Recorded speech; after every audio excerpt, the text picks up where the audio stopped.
The focus of ground combat operations has shifted dramatically since the end of the Cold War. Relatively few operations now involve the defeat of a technologically and doctrinally similar force, leading to the conquest or liberation of territory. Preparation for these operations remains important, but ground combat branches also have a host of other priorities, some, including counterinsurgency and policing, harkening back to the origins of the modern military organization. What will the balance of ground combat power look like in 2030, presumably after the wars on terror and the wars of Russian reconsolidation shake out? Most ground combat forces of 2030 will very much resemble the most lethal forces of today, with perhaps a couple of important changes.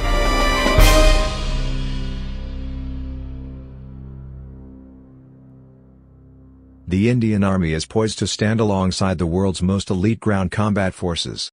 The Army has dealt with combat operations across the intensity spectrum, contending against a Maoist insurgency at home, a Pakistani-supported insurgency in Kashmir, and a variety of other, smaller domestic operations.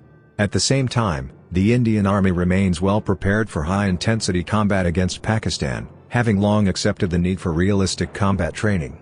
Altogether, these experiences have helped hone the force into an effective tool for New Delhi's foreign and domestic policy.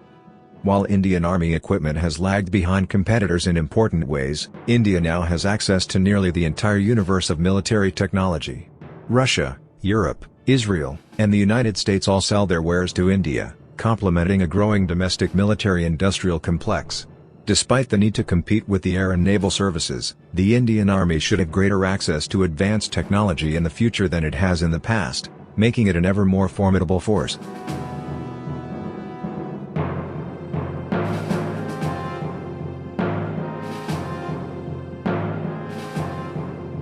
Of all the European countries, France will likely retain the most capable, lethal army in the future.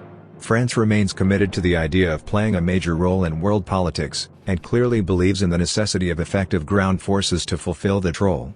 This should continue into the future, and perhaps even accelerate as France takes on greater control of the military and security apparatus of the European Union. France's military-industrial complex remains robust, both on the domestic and the export fronts. The Army has modern command and communications equipment, and provides the backbone for most multilateral European Union forces. It also enjoys access to excellent field equipment, including tanks and artillery. The commitment of the French government to maintaining a strong domestic arms industry works in the Army's favor. The French Army has considerable experience with operations from the low to medium arcs of the combat spectrum. It has served in the Afghan and North African theaters of the wars on terror, using regular and elite forces to support locals and defeat enemy irregulars. The Army also enjoys the support of the two other French services. The Marine Nationale has creditable expeditionary capabilities, and the Air Force has increasingly focused on support operations, including battlefield strike, transport, and reconnaissance. The modular, professional nature of the Army makes it easily deployable across a wide range of territory.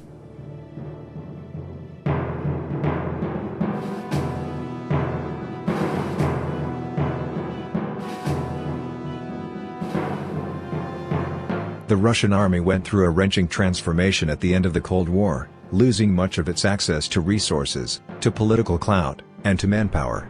The military-industrial complex that had supported the Red Army collapsed in slow motion, leaving the force with outdated and poorly maintained equipment. Morale dropped, and the Army struggled in combat against irregulars in Chechnya and elsewhere. Not everything has turned, but some things have. Improvements in the Russian economy allowed for more investment in the force. Reform, especially in the elite forces, helped Russia win the war in Chechnya. In 2008, the Russian Army quickly defeated Georgia, and in 2014 it spearheaded the seizure of Crimea from Ukraine. Together, we might call these the wars of Russian reconsolidation, a conflict that may not yet have ended. The Russian Army continues to play the central role in Moscow's management of the near abroad, even as it has ceded some space to naval and air forces over the past couple of years. The Russian Army will remain a lethal force in 2030, but nevertheless will have serious problems. Access to technology could become a greater problem in the future.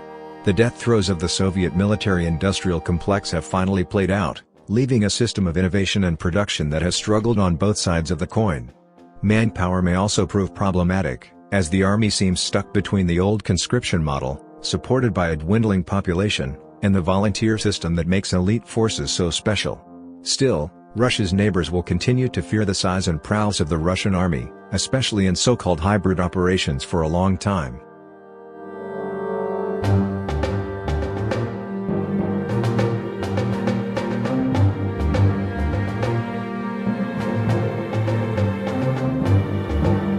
The United States Army has represented the gold standard for a ground combat force since at least 1991. The defeat of the Iraqi army in 1991, and the consummate destruction of the same in 2003, remain the most impressive feats of ground combat since the end of the Cold War. Over the last 15 years, the Army has continued field operations in Iraq and Afghanistan. Special operators have gone much farther afield. The U.S. Army continues to have access to a formidable system of military innovation. It shares the pie with the Navy, Air Force, and Marine Corps, but notwithstanding sluggish growth in the last decade, the pie remains very large.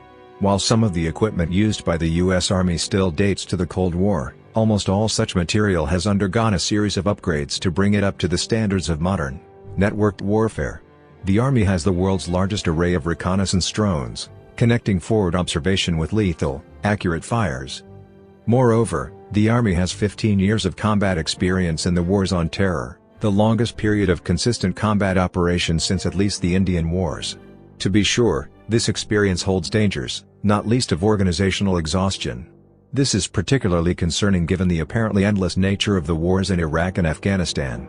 Nevertheless, the U.S. Army should remain the most powerful ground combat force in the world in 2030, and not by a small margin.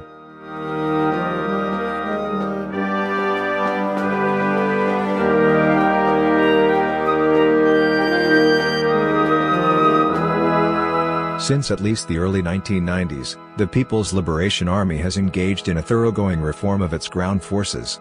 For decades, elements of the PLA acted as the guarantors of specific political factions within the Chinese Communist Party. As reforms took hold, the PLA became a commercial organization as much as a military one, taking control of a wide variety of small enterprises. This situation began to turn as the Chinese economy erupted in the 1990s and 2000s. With access to funding and an increasingly innovative technology sector, the ground element of the PLA began to slim down and reform itself, becoming a modern military organization. Like its American counterpart, the ground force of the PLA must share the financial pie with a pair of voracious partners. The era in which China focused on ground power at the expense of sea and air power has decisively ended. Also, the PLA can never detach itself fully from the factional struggles within the Chinese Communist Party. The two are too closely intertwined for anything approaching Western-style civil-military relations to take hold. Reform has included massive equipment modernization projects, realistic training, and steps toward the professionalization of the force. While the PLA does not enjoy the same level of funding as the U.S. Army, it does have access to nearly unlimited manpower, and it controls greater resources than almost any other army in the world. The one thing the PLA lacks is real-world experience. It has not conducted live combat operations since the Sino-Vietnamese War, and has played no role in the major conflicts of this century. Still, there is no reason to believe that existing trends in PLA modernization and reform will change direction in the next 15 years.